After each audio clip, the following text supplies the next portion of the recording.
வாங்க இன்றைக்கி நம்ம வீட்டில் ஈவினிங் ஸ்நாக்ஸாக வந்து என்ன பண்ணியிருக்கோம்னா பட்டாணி சுண்டல் குருமா இது வந்து பண்ணியிருக்குங்க. வெள்ளை பட்டாணியும் ஊற வச்சேன், காலையிலே ஊற போட்டேங்க ஈவினிங் ஸ்நாக்ஸ்க்காக ஊற விட்டு. நான் செய்யும் போதே வீடியோ போடலான்னு நினச்சேன், ஆனால் இப்போ என்னால் போட முடியலைங்க, அதை செஞ்சு வச்சுட்டு போட்டுட்ருக்கேன். இது வந்து ஒரு வானலில் சுண்டல் ஆல்ரெடி வேக வச்சுட்டேன், ஒரு குக்கரில் வேக வச்சுட்டு சின்னதாக வெங்காயம் 2 கட் பண்ணேன்,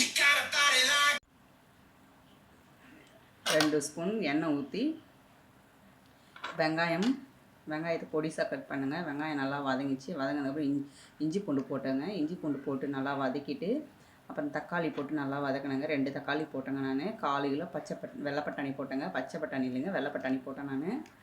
நான் எல்லாம் வதங்கினதுக்கப்புறம் நாங்கள் ஆல்ரெடி கரம் மசாலா வச்சுருக்கேன், கரம் மசாலா போட்டேங்க.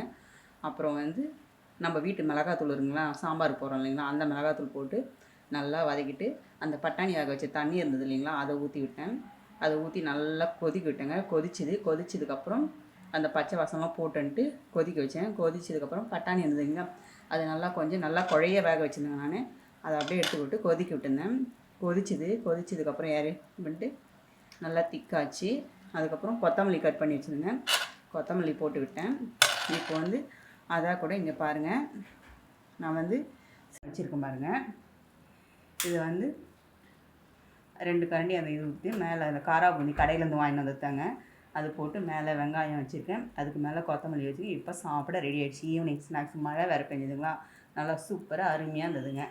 நன்றிங்க.